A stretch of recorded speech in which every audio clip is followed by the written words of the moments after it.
साथियों नमस्कार, मैं हरिश्चंद्र बर्णवाल इस वीडियो में आप सभी का स्वागत करता हूं।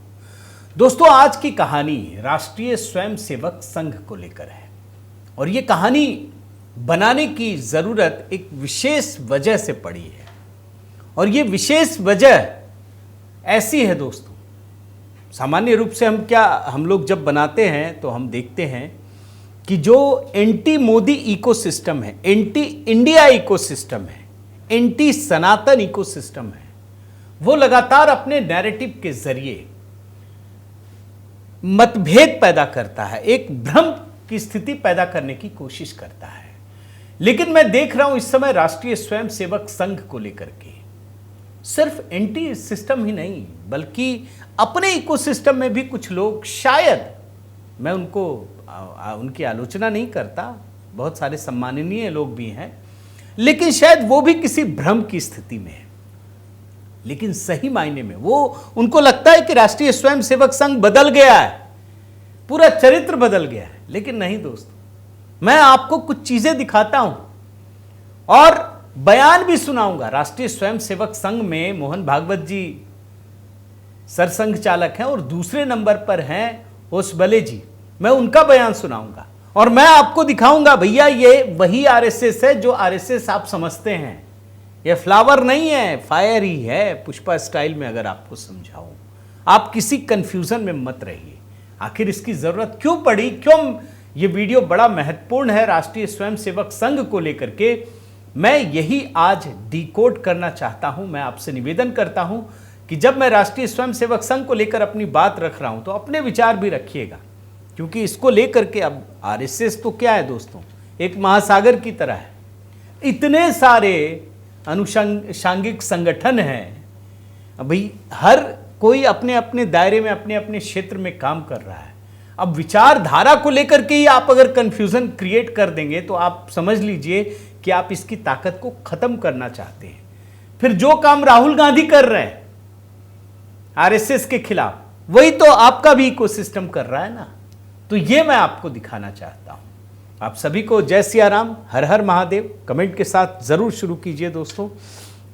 अब देखिए ये कंफ्यूजन क्यों शुरू हुआ, मैं आपको बताता हूं। मोहन भागवत जी का ये स्टेटमेंट बड़ा वायरल हुआ था, आपने देखा है ना, हर मंदिर में शिवलिंग ढूंढने की जरूरत नहीं। फिर उसके बाद एक और बयान आ गया, आरएसएस औरंगजेब को अप्रासंगिक मानती है। ये सुनील अंबेकर जी ने ये बयान दिया था। अब ये दोनों बयान बड़े महत्वपूर्ण हैं। लोगों ने बड़ी आलोचना की, देखो आरएसएस को क्या हो गया, ये हो गया, वो हो गया। अब एंटी वाले बोल रहे हैं, देख रहे हो आरएसएस बोल रहा है फिर भी नहीं मोदी जी सुन रहे, इधर वाले भी। मैं तब भी आपको एक बात कहा था दोस्तों, क्या हर काम जैसे मोदी जी से आप उम्मीद करते हैं, कहीं पंचायत में भी कुछ हो जाए तो मोदी जी से आप उम्मीद करने लगते हैं, मोदी जी जाइए कुछ कीजिए। अरे भाई, हर व्यक्ति की अपनी जिम्मेदारी होती है, हर किसी को अपना रोल करना होता है। सब काम मोदी जी थोड़ी करेंगे। भाई मोदी जी आपको जागरूक करेंगे कि आपको ये करना चाहिए, आपके लिए ये रास्ता है। अब आप क्या सोचते हैं कि आरएसएस हर मूवमेंट करता रहे? ये संभव नहीं और ये ठीक भी नहीं है दोस्तों। जन जागरूकता इतनी जरूरी है। भाई आपके सामने खुलेआम कर्नाटक में मुसलमानों को कॉन्ट्रैक्ट में दे दिया। ये कर्नाटक की जनता को जागना जरूरी है। मोदी जी वहां, भाई मोदी जी जाएंगे भी तो करेंगे क्या, चुनाव तो आपने हरा दिया। तो इस बात को समझने की जरूरत है। लेकिन मैं ये वीडियो क्यों बना रहा हूं, मैंने एक वीडियो देखा, देखिए ये आपका अखबार प्रदीप जी, मैं पसंद करता हूं इनका वीडियो, बड़ा अच्छा होता है, बहुत शानदार होता है। लेकिन एक वीडियो इनका मैंने देखा, संघ हिंदुत्व का चोला उतारकर धर्मनिरपेक्ष हो रहा है। मैं सिर्फ असहमति जता रहा हूं और ये मैं बता रहा हूं कि कहीं ये भ्रम की स्थिति तो नहीं है, जबकि ये मेरे सम्माननीय है। लेकिन संभव है कि अगर इन्होंने कहा तो कुछ तो बात होगी। इसका मतलब है पूरे इकोसिस्टम में ये बात तो आई होगी ना कि आरएसएस क्या बदल गया, जो हम चाह रहे हैं वो हो नहीं रहा है। तो नहीं, बिल्कुल नहीं। अगर संघ कर रहा है तो उसकी भी एक रणनीति है। लेकिन मैं उन सारी गलतफहमियों को दूर करने के लिए ये दिखाना चाहता हूं कि ना तो राष्ट्रीय स्वयंसेवक संघ बदला, ना विचारधारा बदली, ना काम करने का तरीका बदला, कुछ नहीं बदला है भैया। अब जो काम आरएसएस कर रहा था, अगर उस देश के एक एक नागरिक करने लगे तो कितनी बड़ी ताकत बन जाएगी। तो मैं आपको दिखाता हूं आरएसएस कैसे मुंहतोड़ जवाब दे रहा है। देख रहे हैं, आक्रांताओं को महान क्यों बनाना।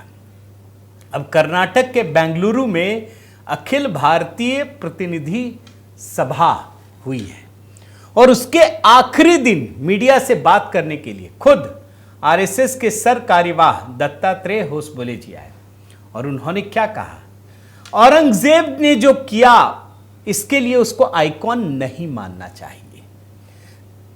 दिल्ली में एक औरंगजेब रोड थी जिसका नाम बदलकर अब्दुल कलाम रोड कर दिया गया। इसके पीछे कुछ कारण थे।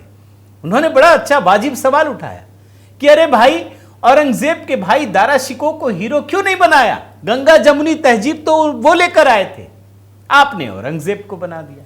मैं बयान सुनाता हूं दोस्तों, बड़ा महत्वपूर्ण है और आरएसएस से जुड़ा है, इसलिए ये समझना जरूरी भी है। एक बार सुनिए।